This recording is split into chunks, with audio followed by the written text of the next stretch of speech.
CN2's Damaris standing by at the Winthrop Coliseum with some history behind the tournament and highlights from Campbell's upset over the 2016 Big South champs, UNC Asheville. This is the first time that Winthrop has hosted the Big South Men's Basketball Conference tournament since 2007 when Greg Marshall was the head coach. He's the one that led them to their first NCAA win against Notre Dame. Coach Kelsey is in his 5th year of coaching here at Winthrop University for the men's basketball program. He has yet to win a Big South Conference title.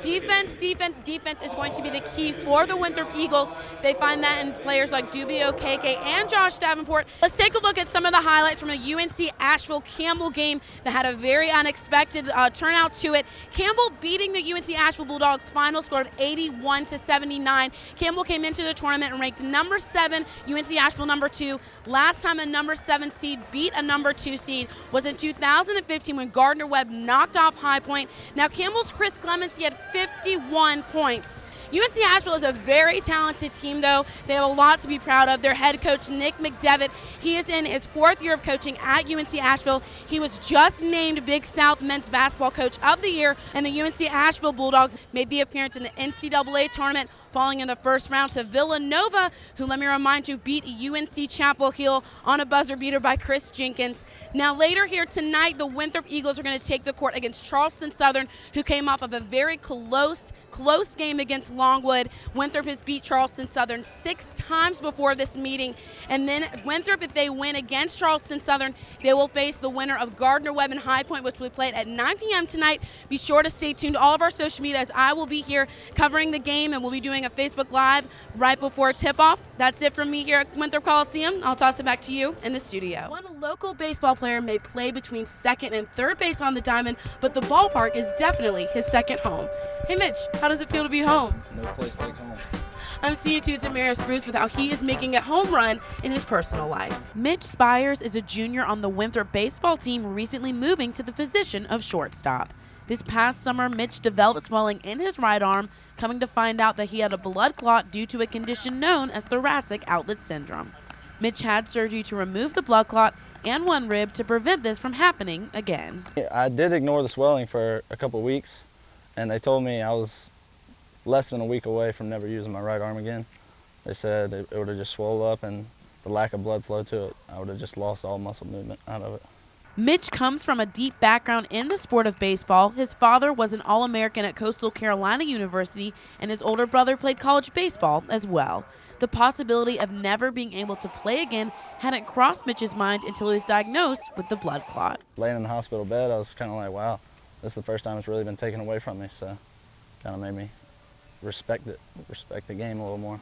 The coaching staff at Winthrop's main focus wasn't to get Mitch back onto the field for the upcoming spring season, but to have him healthy. Head coach Tom Reginas and Mitch had planned for him to redshirt his junior year until Coach Reginas got an exciting call on Christmas Day. You know, we just got to make sure everybody's on the same page, you know, get him healthy.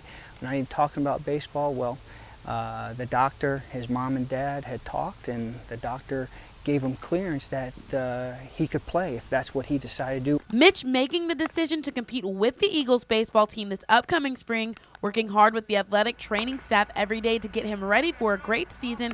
It's something that Mitch will never take for granted again. I always told myself this was something I wanted to do, but when your back's kind of against the wall, you ask yourself, like, do you really want to do this or not?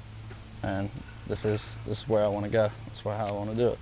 CN2's Damaris joining us from our newsroom with a recap of today's big action. National Signing Day is always exciting. For most of these athletes, we've been following them their entire high school career, so it's fun to celebrate with them today. We have around 30 athletes signing on the dotted line from 7 high schools, taking their talents to the next level. We have a wide variety of schools that these athletes will attend. Some of the big ones are NC State, Georgia Tech, USC in Columbia, Clemson University, and Elon University, just to name a few. 3 will be going to Newberry College. 2 former teammates will both attend Queens University in Charlotte, and 2 will attend Limestone College. A number of football players will be attending community colleges, which is what Northwestern alumni Jonathan Joseph did, making his way to USC, and now he's a key member of the defensive line with the NFL Houston Texans, so don't count any of those players out just yet.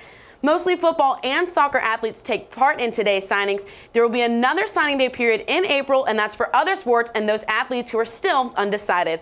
I've got to get back to writing and editing, and we will have more National Signing Day coverage later in CN2 Sports. As you can see, the atmosphere is crazy here at York Prep Academy. I'm CN2's Damaris with the Louisville Lions. How they made their way to Upper State and are planning to bring the championship title home. There must be love on the golf course. One local couple putting a practice round into a strong relationship. I'm CN2's Damaris Bruce with advice from one of the best athletic couples in the area, how they continue to motivate each other both on and off the greens.